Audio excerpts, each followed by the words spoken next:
அனைவருக்கும் வணக்கம். தலைப்பு மூதுரை.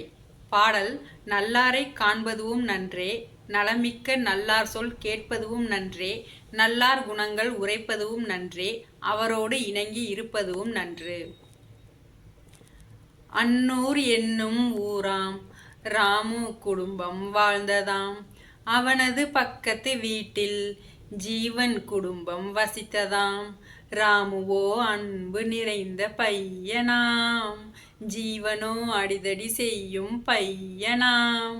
பக்கத்து வீடென்றாலும் ஜீவன் பேச மாட்டானாம். ராமு ஜீவன் இருவரும் ஒரே கல்லூரியில் படிப்பவராம். ராமு ஜீவனிடம் பேசினாலும் ஜீவன் பேச மாட்டானாம். நண்பர்களை கிண்டல் பண்ணி பேசுவான், அடுத்தவர் மனதை புண்படுத்துவான். ஜீவனை ராமுவும் மாற்றணும் என்று நினைத்தானாம். அன்னூர் என்னும் ஊராம் ராமு குடும்பம் வாழ்ந்ததாம். சுகபோதானந்தாவின் நிகழ்ச்சி ஒன்று இருந்ததாம், கேள்வி பதிலும் இருந்ததாம். ராமு இதை அறிந்தானாம். இந்த நிகழ்ச்சிக்கு ஜீவனை அழைத்தானாம். ஜீவனும் முடியாதென்றான். ராமுவும் வற்புறுத்தவே வேண்ட வெறுப்பாகவே ஒத்துக்கொண்டு வந்தானாம். ராமுவும் மகிழ்ந்தானாம். இருவரும் நிகழ்ச்சிக்கு சென்றனர். அன்னூர் என்னும் ஊராம் ராமு குடும்பம் வாழ்ந்ததாம். ஆன்மீக உரையுமே சிறப்பாக நடந்தது, கேள்வி பதில் பகுதியும் அப்போது வந்தது. ராமுவும் அறிஞரிடம் கேள்விகளை கேட்டானாம். அறிஞரும் தெளிவாக விளக்கமும் அளித்தாராம். ராமு கேட்ட கேள்வியை இப்போது நாமும் பார்ப்போமே. அறிஞரின் விளக்கத்தையும் நாமும் அறிந்து கொள்வோமே. அன்னூர் என்னும் ஊராம் ராமு குடும்பம் வாழ்ந்ததாம். கடமையை செய், பலனை எதிர்பார்க்காதே. அதை பற்றி தங்களின் அறிவுரை.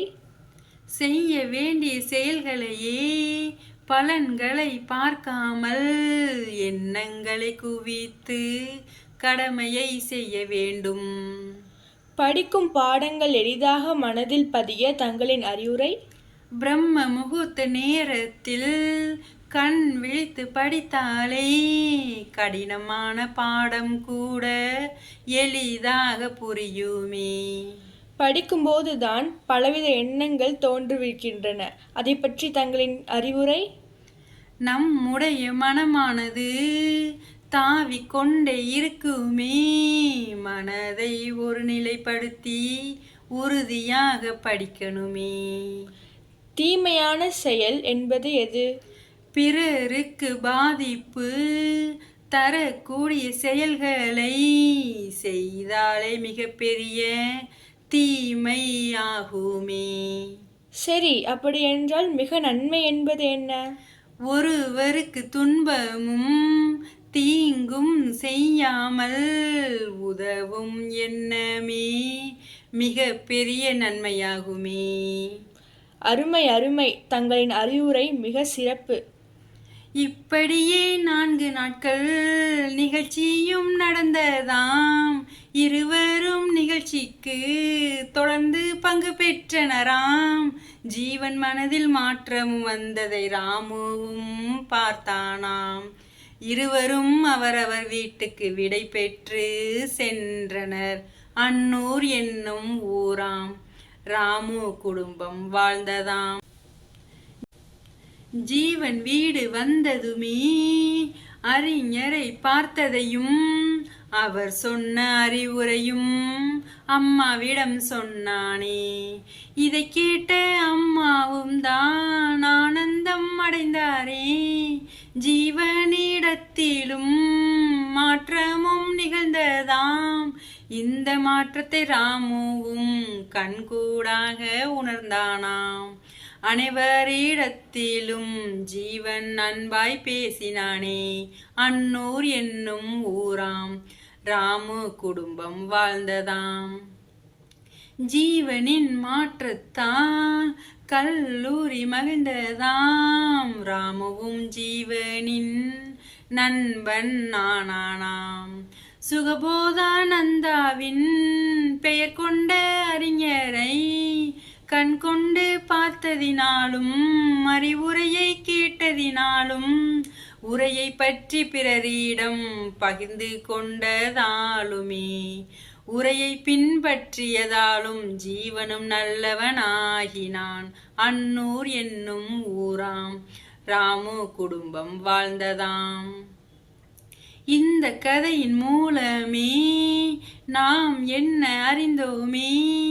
நல்லாரை பார்ப்பதும் அவரின் பேச்சை கேட்பதும் அவர்களை பற்றியே பிறரிடம் பேசுவதும் அவர்களின் நட்பிலே தொடர்ந்து இருப்பதும் வாழ்வே நல்லது ஆகுமே.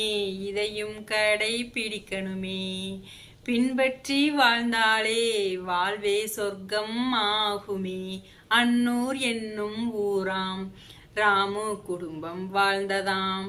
அவனது பக்கத்து வீட்டில் ஜீவன் குடும்பம் வசித்ததாம். ராமுவோ அன்பு நிறைந்த பையனாம். ஜீவனும் இப்போது மனம் மாறினான். இருவரும் நண்பர்களாக ஒன்றாய் இணைந்து வாழ்ந்தனர். அன்னூர் என்னும் ஊராம் ராமு குடும்பம் வாழ்ந்ததாம். நன்றி.